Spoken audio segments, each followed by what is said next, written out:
got drum power. We got people power. Yeah.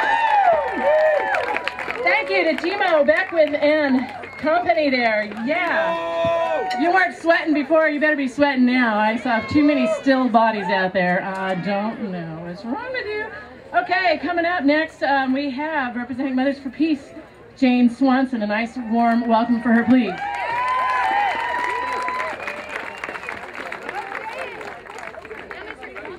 Please join me and say it with me. Shut it down. Mothers for Peace calls for no more nuclear victims. Our hearts ache for the people of northern Japan, and we want no more nuclear victims. That includes us. Let's stop the endangerment of current and future living beings in the shadow of Diablo Canyon. Yes. Now is the time to shut it down. What do we want? Shut it down. What do we want? Shut it down. What do we want? Shut it down. Thank you for joining San Luis Obispo Mothers for Peace and like-minded organizations and individuals here today to help spread our message to the world. The Mothers for Peace has multiple roles. One is unique to us, the one we claimed in 1973 as legal interveners, thanks to Liz Apfelberg, who is here today. We met and we still meet the NRC's criteria for having legal standing so that we can challenge its faulty decisions regarding Diablo Canyon using the legal channels available. In 1973, the mothers said that a workable evacuation plan is not possible. In 2011, that is still true. So it's time to shut it down. What do we want? Shut it down. What do we want? Shut it down. What do we want? Shut it down. In 1973, the mothers said that Diablo is a potential target of terrorists. And in 2011, it certainly still is. So it is still time to shut it down. What do we want? Shut it down. What do we want? Shut it down. What do we want? Shut it down. Now. In 1974, Mothers for Peace filed to stop the original operating license for Diablo Canyon, pointing out that it's against the NRC's regulations to allow a nuclear plant near a major active earthquake fault. And the Hoskree, as you know, is 3.5 miles away. But in 1984, the license for Diablo Canyon was, and I quote the NRC, grandfathered in because the utility had spent billions of dollars to build the darn thing in the wrong place. Let's shut it down. What do we want? Shut it down. What do we want? Shut it down. One more time, louder. What do we want? Shut it down. Since February of 2010, Mothers for Peace has been challenging PG&E's application for license renewal. You'll hear more about that shortly from other speakers.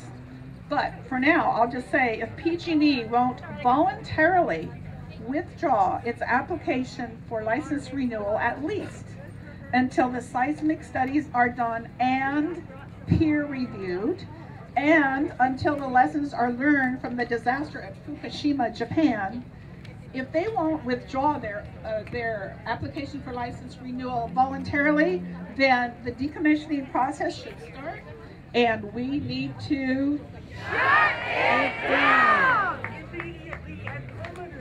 2 days ago, Mothers for Peace continues to make history as a legal intervener. 2 days ago, on the 14th, Mothers for Peace joined 44 other organizations and filed an emergency petition demanding that the NRC immediately suspend consideration of all licensing activities across the nation until it completes a thorough study of the Fukushima crisis. Mothers for Peace attorney Diane Curran did this filing representing Mothers for Peace and those 44 other organizations. It's on our website if you want to read it. But the NRC's response to Fukushima so far has been, guess what? Business as usual. Something that our Congress State Senator Sam Blakesley and our Congresswoman Lois Capps witnessed recently at a U.S. Senate hearing. That viewpoint in the Friday Tribune will tell you about that. So Fukushima has given us our greatest warning. Mother Nature is full of surprises.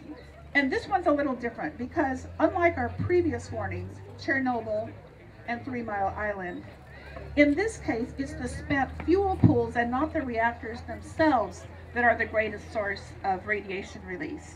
So until the NRC has at least studied and found out what the hay went wrong there, there's no moral and there's no legal excuse for doing business as usual. It is time to shut it down. We can't trust a corporation that claims to ask for a delay of their license renewal on a Friday and then on Tuesday makes it clear that they want the NRC to process their application business as usual, full steam ahead. We cannot trust the corporation that has such a low regard for public safety that it lost its records about where it buried its high-pressure pipelines and just blew up half of San Bruno. I could go on with a list like this for 5 hours, but I won't. We got the idea. We can't trust PG&E, so it's time to shut it down. What do we want? Shut it down. Louder! What do we want? Shut it down! Who do we want to tell? The NRC! The NRC! Radioactive waste is the ultimate pollution with no solution. It is also the stuff of nuclear weapons proliferation. It is also the stuff of dirty bombs. In addition to our legal role, Mothers for Peace defines the essence of motherhood: caring, nurturing, and working to provide a safe environment for future generations.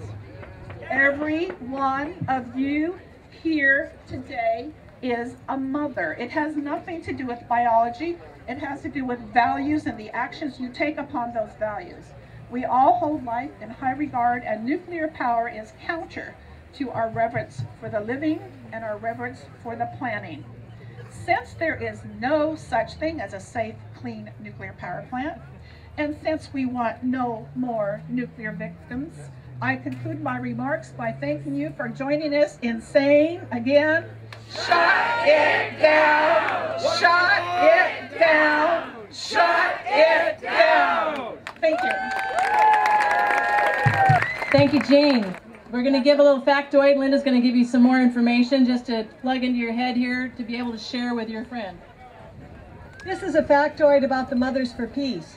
Mothers for Peace has been here in San Luis Obispo since 1969. We're fighting a legal case right now for the relicensing of Diablo Canyon. We're a nonprofit 501c3. I hope that every single person here will dig into your pockets and donate whatever you can to help the Mothers for Peace shut this nuclear plant down ASAP. Thank you.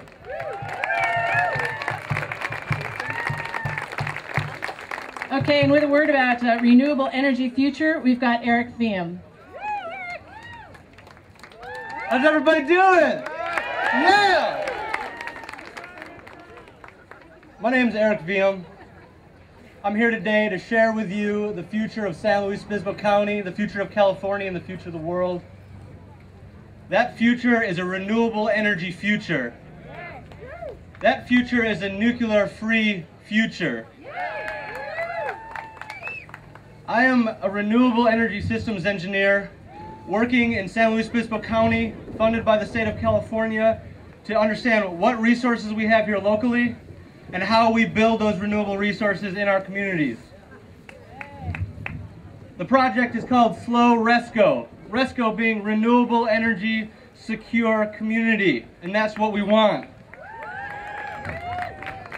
I'm the local team lead, working with a group of highly committed, extremely talented and innovative people who are looking at bringing these solutions to San Luis Obispo County to create a model to lead for the rest in the state of California and the rest of our country so that we can create that local renewable energy San Luis Obispo County that we want.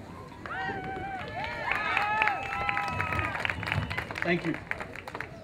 So what is local renewable energy? First of all, local renewable energy is abundant. We are surrounded with energy flows beyond our wildest imagination. The work of our Slow Resco is to actually quantify that, to understand how much sun shines, how much wind blows, where the grass grows, where the water flows. And what we're finding is that energy is all around us and that we are surrounded in opportunity to develop local renewable energy. Renewable energy is abundant.